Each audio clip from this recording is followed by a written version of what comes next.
So, what if I told you that one of the world's most powerful maritime nations doesn't even have a coastline? I know, it sounds like a riddle, right? But it's actually the very real, very fascinating story we're diving into today: Switzerland's secret life on the high seas. When you picture Switzerland, what comes to mind?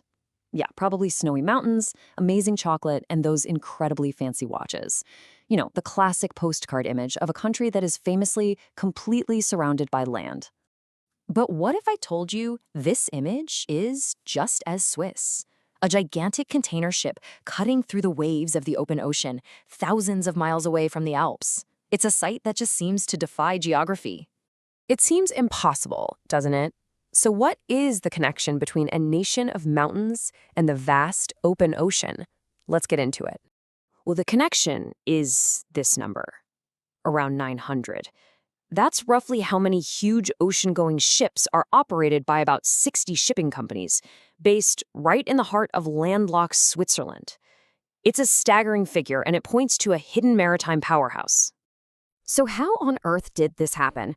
How did a nation surrounded by land become such a major force at sea? To really understand that, we've got to look at how this totally unlikely superpower was born.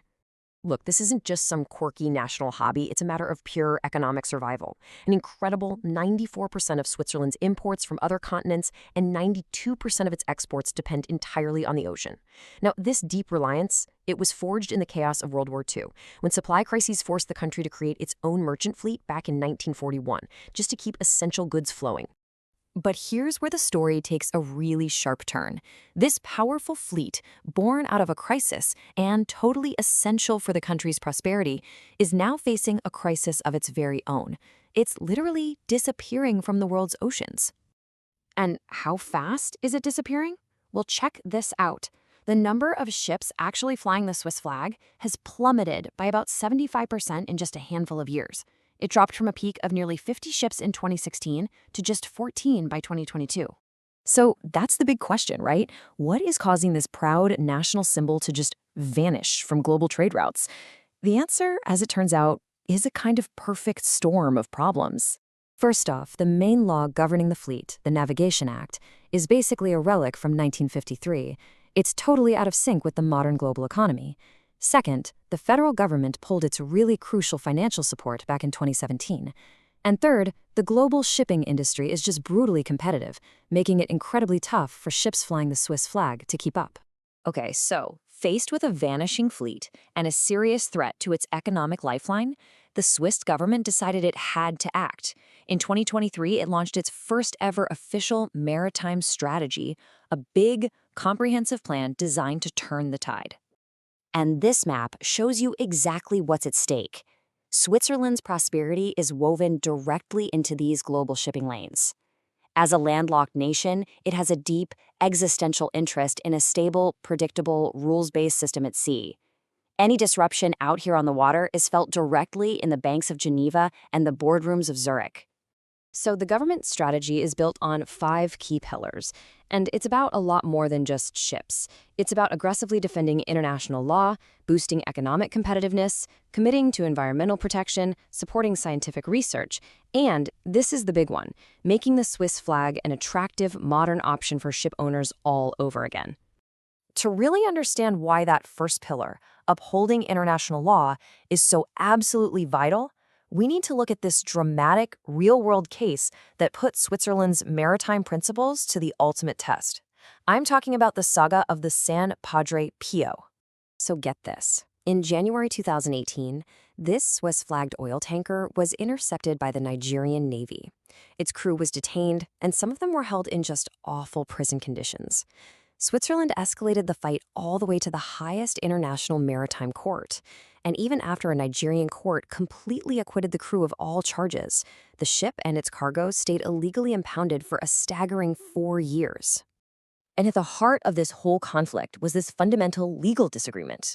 Switzerland argued that in what's called an exclusive economic zone, or EEZ, the ship's flag state has jurisdiction and an absolute right to freedom of navigation.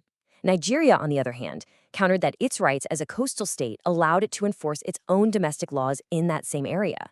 It was basically a classic who's in charge here standoff.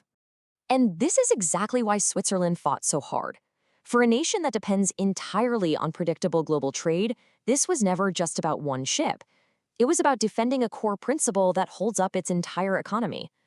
If the freedom of navigation can just be ignored, the whole system that keeps Switzerland prosperous is at risk. Which brings us right up to today.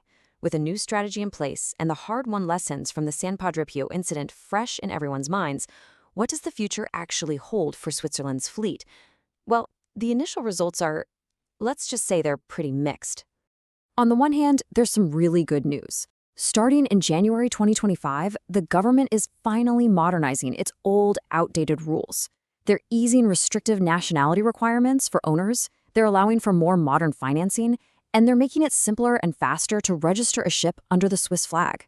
It's a huge step in the right direction. But making the paperwork easier is only half the battle. The other side of the competitiveness coin is, you guessed it, taxes. And the industry's biggest hope was for something called a tonnage tax. Just think of it like this. Instead of taxing a business on its unpredictable yearly profits, you tax it based on a fixed, predictable factor. In this case, the size of the ship. The logic for it was simple.